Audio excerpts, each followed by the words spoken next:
Hello YouTube, my name is Paul, hope you're all keeping well. I'm back today then with a bit of a hybrid video. The first part will be to announce the competition winner for May's competition. And the second part will be the last part of my pickup videos, my 16-bit games. So I've got a few Amiga titles I've picked up and some Atari ST.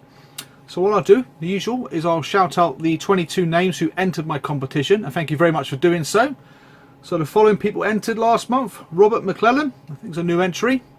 Matthew B, RICL 74, Robert, I like that name. Fernando Sevilla, Ash81 before you, Steve GTA, Jacob Ware, Old School Variety Face. It's your first entry as well, I think, mate. Plutonic 78, Retro Red Steve, also a first time entrant. City Steve Retro Gamer, Sega Zombie.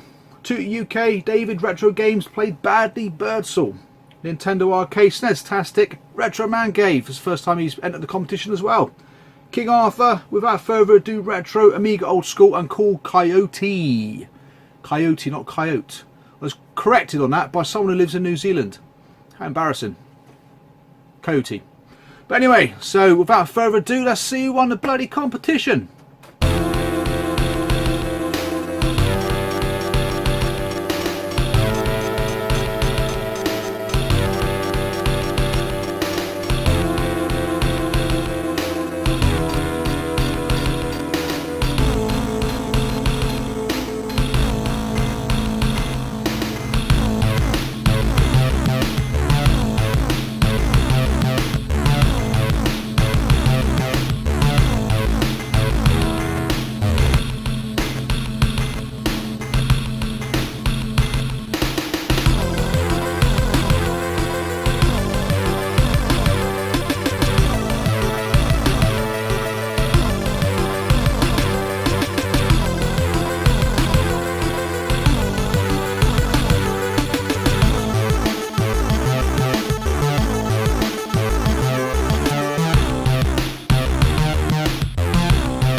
Well, congratulations, King Arthur, Tom, for winning the competition. That's the second time you've won it, and you're now up there with Pete's Nestastic. Now, Pete don't have to feel so bad for winning it twice.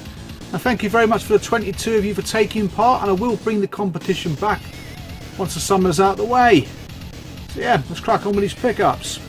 Well, let's check out these 16-bit pickups then. Well, I haven't said that, I've got one 32-bit game in here, but all the rest of them, Amiga ST, got one FM Towns and one CDTV game.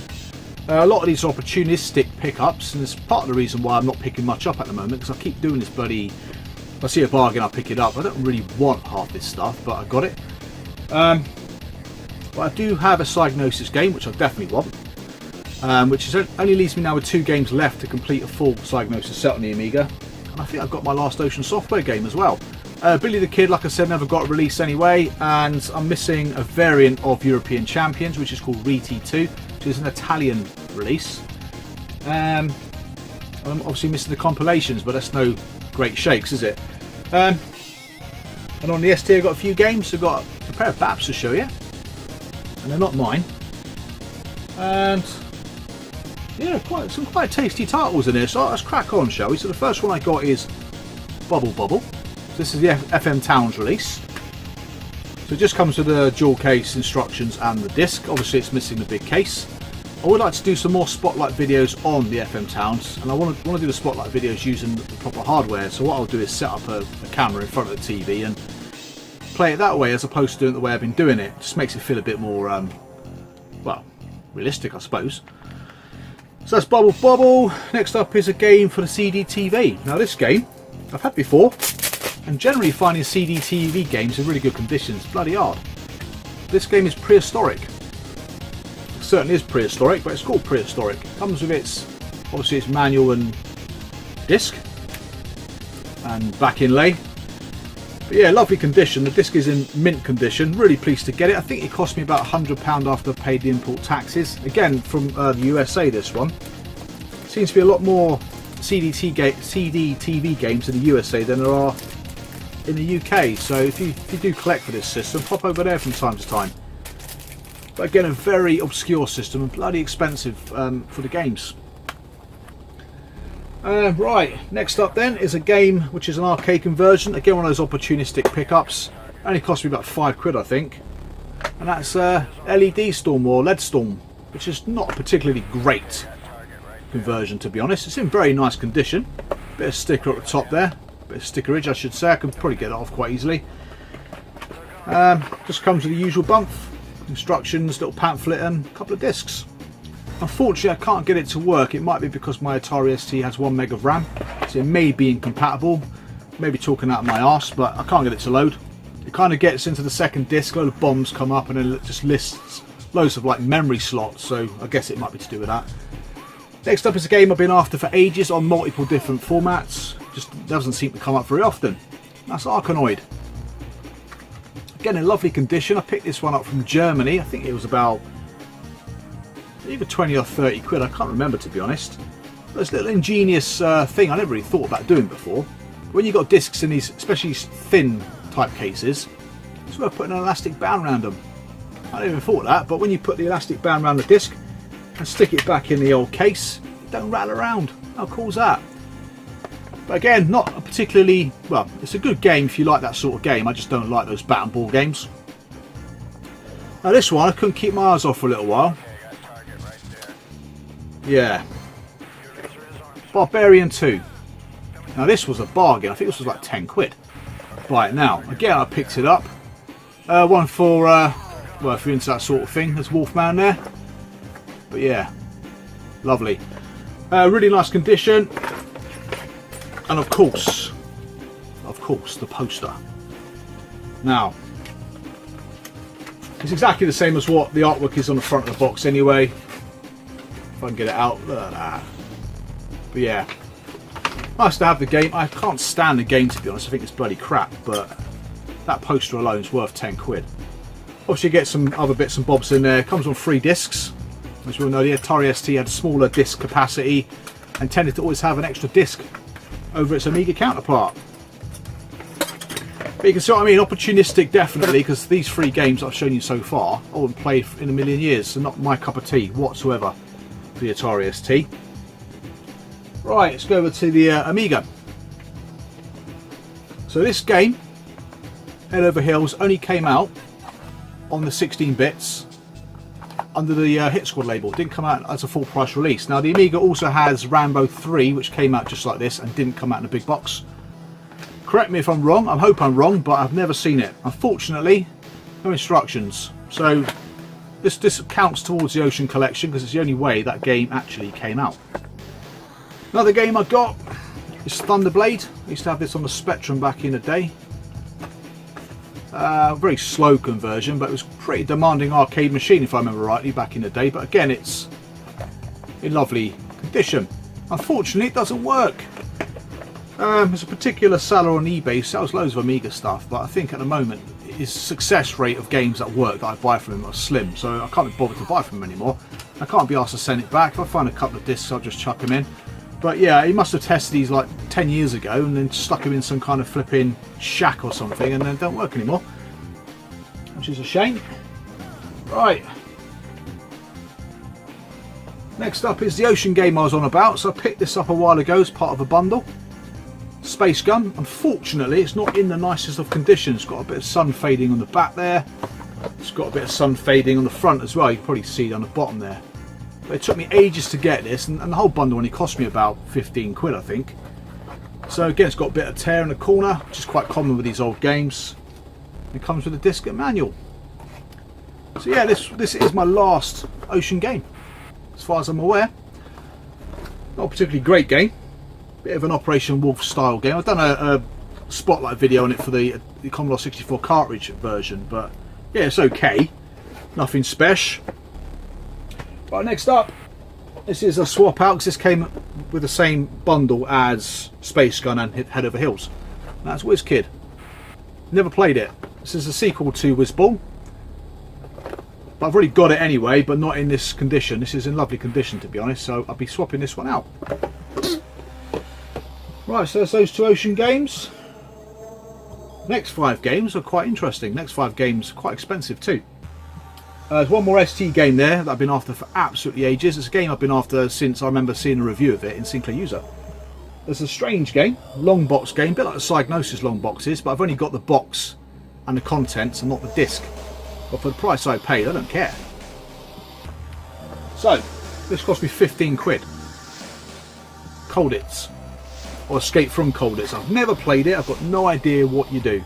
I guess it's a bit like the Great Escape on the Spectrum. But again, in lovely condition. Unfortunately, it doesn't come in a disc, but it does come with the instructions and the book. But for £15, the game itself goes for about 75-80 quid complete. So if I'm only going to be missing a disc, I can live with that. So really pleased to get hold of that one. What next? Right. Another Psygnosis game. This one I had to buy from America as well because I just don't see it anymore. It used to come up quite frequently, but not of late. And that's Chrono Quest. I always thought I had this game, but it's the sequel I have and not this one. Lovely condition. It does work. It's got one of those really strange protection methods where you've got a grid. It's like tracing paper. Literally what you do is you put the tracing paper over the picture, then the game asks you for a colour on a particular grid reference and you tell it what colour it is. How strange is that? I'm not sure, I don't think this is the only Psygnosis game that does that. Yeah, I thought that was quite unique. It might be the only Psygnosis game that does it because it's really like it's a bit fiddly.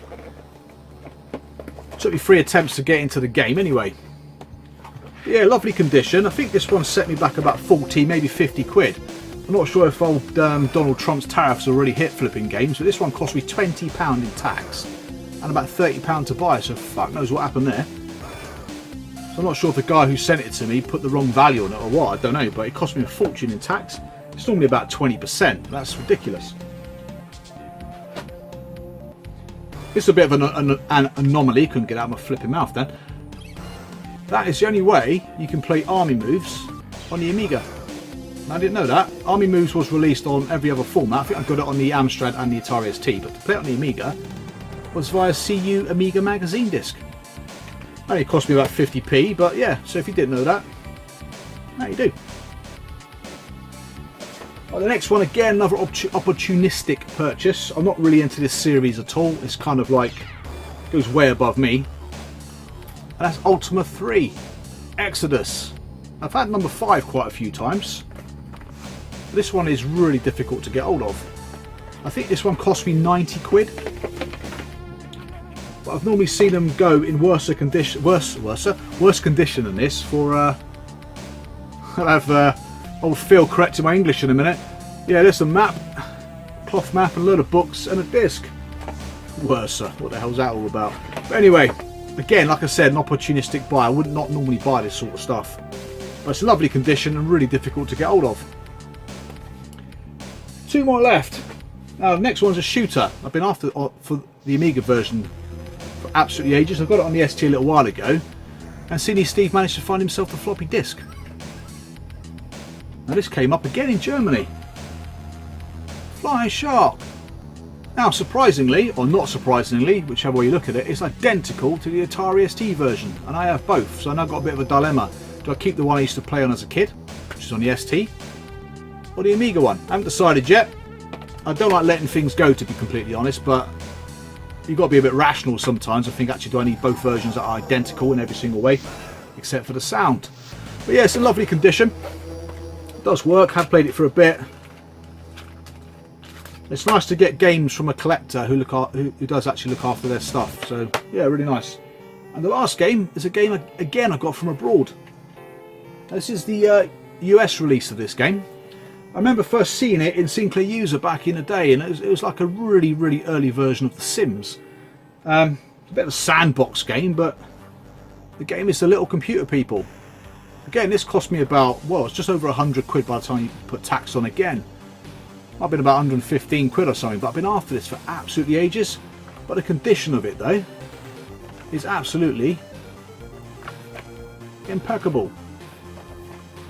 Lovely condition. I've been after it for such a long time. But I didn't realise this box only got released in the US. For us, we got, I think it was re-released on Mastertronic. Yeah, I think it was. I think it was Mastertronic on the ST and Amiga, and I think it came out like this on the Spectrum, but just in one of those like double cassettes. But I think that's it. I've got a few like modern games recently. I picked up Detroit, which is quite good. Been playing back through Fallout 4 at the minute, because obviously the impending release of Fallout 76. So I ordered myself the collector's edition of that, which I can't wait for. I've been playing Dishonored 2. That's a really good game on the PS4. But apart from that, that's about all I've picked up, and that's about all I'm going to pick up really in any quantity for quite some time, until I sort of thin the collection down a bit, because my initial aim was just to collect the 4 systems, the Mega CD, 32X, CD32 and GX4000. But as you do, you always tend to go back to the stuff you really liked as a kid. So I've gone back to the Spectrum, the ST, the Amiga, and you think, for God's sake. So yeah, it's kind of my second cycle of collecting at the moment. The first cycle I sold off a few years ago. But yeah, that's it. So thank you very much for watching. Thank you very much for subscribing.